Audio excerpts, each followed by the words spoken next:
Hello friends, good evening to all. आप सब लोगों का नर्सिंग एजुकेशन यूट्यूब चैनल पे एक बार फिर से हार्दिक स्वागत है।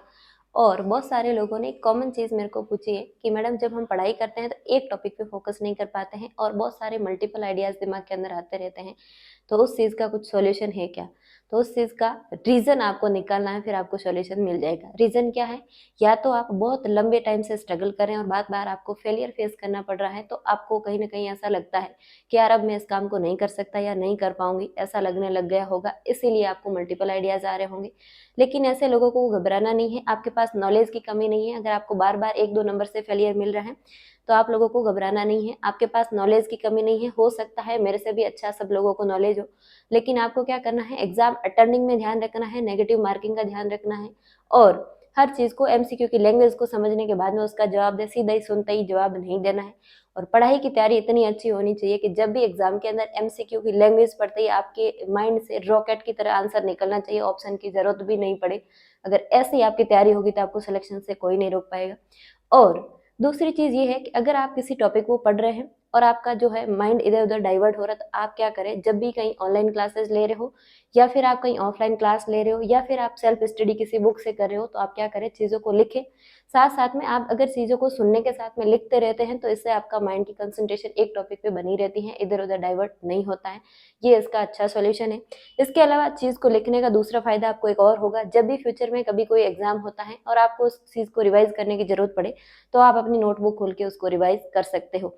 दूसरी चीज़ है, बहुत सारे लोगों ने एक चीज़ और मुझे बोली है कि मैडम जो है, लव वर्सेस करियर में से हम क्या सिलेक्ट करें?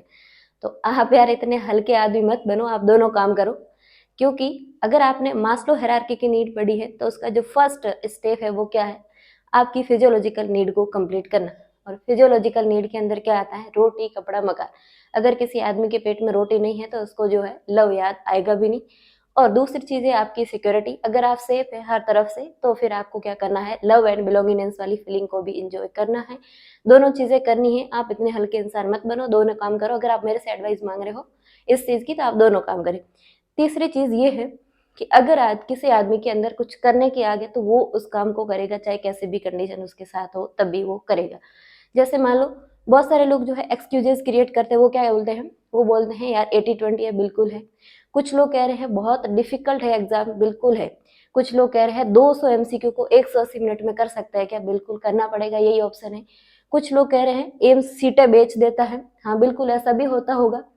कुछ लोगों को लगता है कि लाइफ के अंदर सब कुछ बहुत स्ट्रेसफुल है, बिल्कुल है। कुछ लोगों को लगता है सब कुछ अनफेयर है, बिल्कुल है। कुछ लोगों को लगता है सीटें बहुत कम आती हैं, तो बिल्कुल है।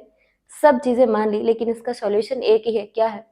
कि पढ़ाई आपको करनी पड़ेगी। जो लोग पढ़ेंगे वो उस स्क्रीन के अंदर आ जाएंगे, और जो लोग उस स्क्रीन में नहीं आएंगे वो दूसरों को बाद में ब्लेम कितना भी करेंगे, उसको कोई फर्क नहीं पड़ेगा। लाइफ किसकी खराब होगी? आपकी होगी। इसीलिए आपको अच्छे से पढ़ना है, किसी को भी ब्लेम नहीं करना है। अगर कोई सिलेक्टेड आदमी है, कोई सिलेक्टेड पर्सन है, वो आपको अगर किसी तरह की एडवाइस दे रहा है, तो उसके पास एक्सपीरियंस है, वो आपको सही बता रहा होगा। उसने वो चीज़ें पढ़ी होगी, वो एग्जाम के अंदर आई होगी और वो सिलेक्ट हो गया है, तो आप भी वो चीज़ें पढ़ के सिलेक्ट हो जाओगे। और आपको इतना बहुत स्ट्रेसफुल एनवायरनमेंट माइंड के अंदर क्रिएट नहीं करना है कि क्या पढ़ूँ क्या पढ़ूँ।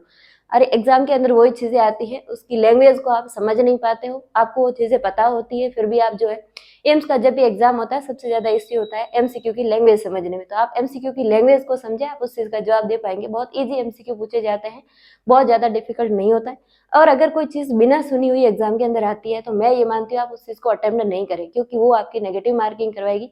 अगर आपने किसी चीज़ को ज़िंदगी में कभी सुना ही नहीं है और वो एमसीक्यू अगर आप अटेंड करें, तो 100% वो गलत होने के चांसेस है उसके, वो ठीक होगा ही नहीं, क्योंकि आपने वो चीज़ कभी सुनी नहीं है।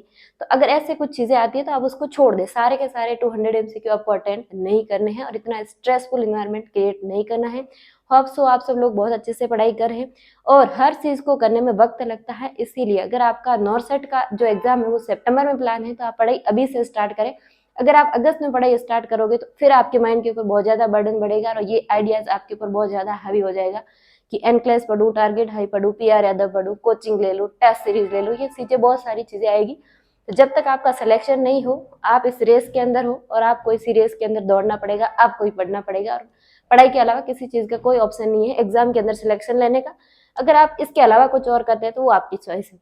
और आज के लिए इतना ही, हम मिलेंगे नेक्स्ट वीडियो में, तब तक के लिए धन्यवाद।